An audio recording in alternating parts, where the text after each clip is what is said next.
They already do not like you. They do not like you at all.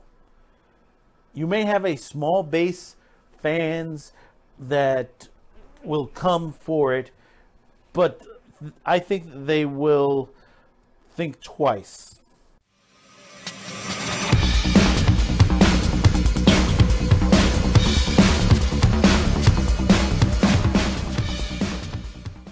So staying within Doctor Who on here, here's a story. You know, have you been to a convention, Comic-Con on there? Have you gone up to get an autograph and sometimes have to pay a fee? Sometimes you have to pay $50, you know, to about $150 around there.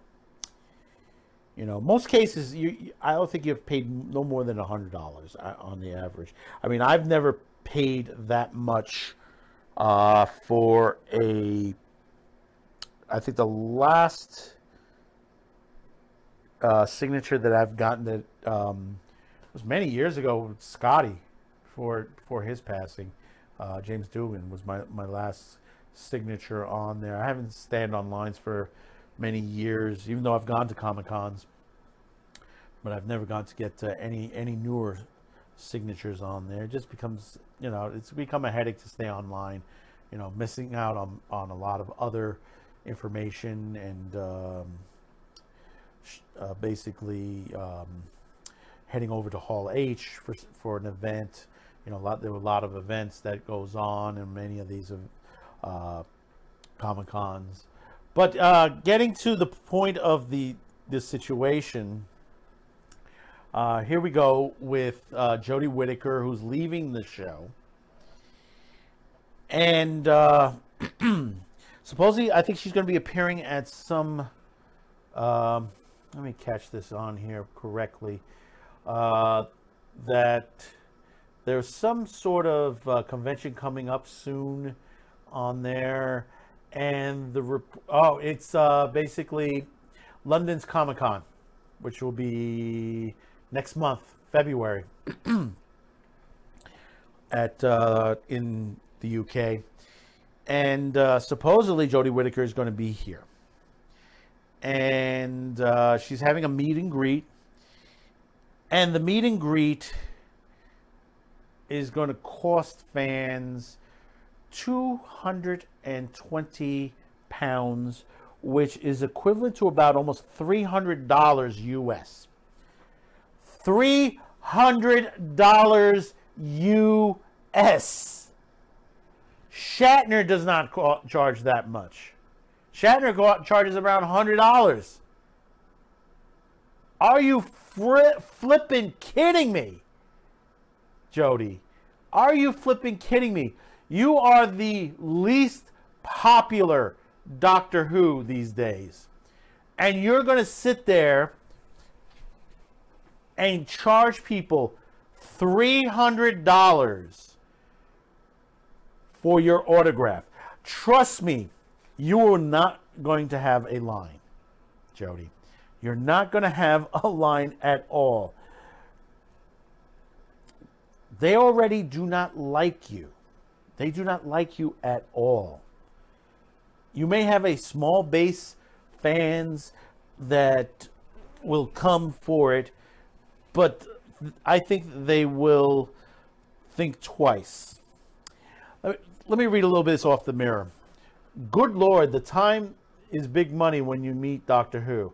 A meet and greet with the first woman to play Doctor Who includes a photo, autograph, dog tags, cost fans £220. The price to chat with Jodie Whittaker comes on the top of the £18 entry fee at London's Comic-Con next month. A source said it might be a steep, but Doctor Who fans are most committed. No, they won't be, as so there's no short of takers. Jodie announced last year she'll be leaving the iconic role of the BBC series helmed by Chris Chibnall. So far, 13 actors have played the Doctor, Jodie being first appearing in 2017. There is no suggestion that the actress or organizers are breaching BBC rules since they are not plugged commercial product. Her Doctor Who predecessors, Tennant Smith, have attended the Comic-Cons years past. Sylvester McCoy in the TARDIS from 87 to 89 is due at the Convention Center, LA, next month. And I don't think they're going to be charging that amount. This is so ridiculous. God bless you if you're going to spend $300. You know, if you think that, you know, $300 is going to get you to see Jodie Whittaker just because she's Doctor Who, please.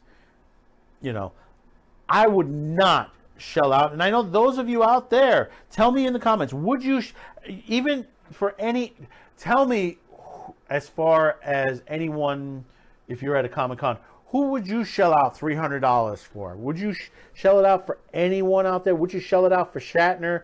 Would you shell it out, say, for any of the cast of The Expanse, for any of the cast of Star Trek, Vic Mignogna, any of those characters, anybody there at Comic-Cons, who would you shell out $300 for?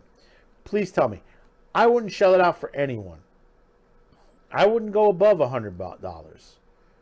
$150 I might go, depending on who the person is. But that's about it. Would not go $300 for an autograph, dog tags, and to sit down and to talk with Jodie Whittaker. I mean, what am I in there for? About 5 minutes? 5 minutes maybe? You know? Are you giving me a meal with that? You know, a cup of coffee? You know? Jesus Christ. You know, this is amazing. You know, she thinks she's the #1 Doctor Who because it's a woman situation. No, Jodie. Chris, you, and the BBC have ruined the entire series. We are hoping Bad Wolf will try to fix this, which I don't think they you know, it's possible. I could sit there and tell you how to fix it, but of course, I don't think anybody will listen. And the first thing to do is to completely purge your legacy on there up to a certain point. You know, the Timeless Child, that needs to be purged completely. Completely. You could see where the money went as far as the BBC. BBC did not fund well also Doctor Who. You could see it by the way it is. And the thing about it is the production did not do well with that money. Think about, let's take a trip back to the 60s when it came to Doctor Who. They didn't spend a lot of money on Doctor Who. If you go back and to the original producers, how much trouble that they had. They didn't have the best studio. They had the worst studio on there. They didn't get respect at all to get sets done, designed, and all that.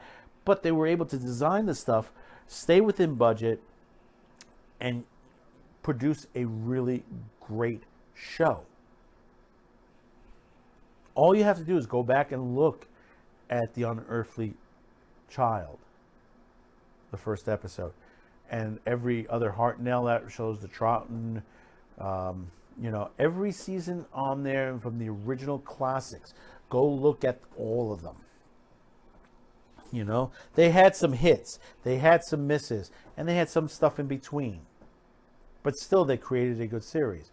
When they came back on there and they brought in the new doctors after McCoy, and how well done they have. And then they started to falter after Cabrali.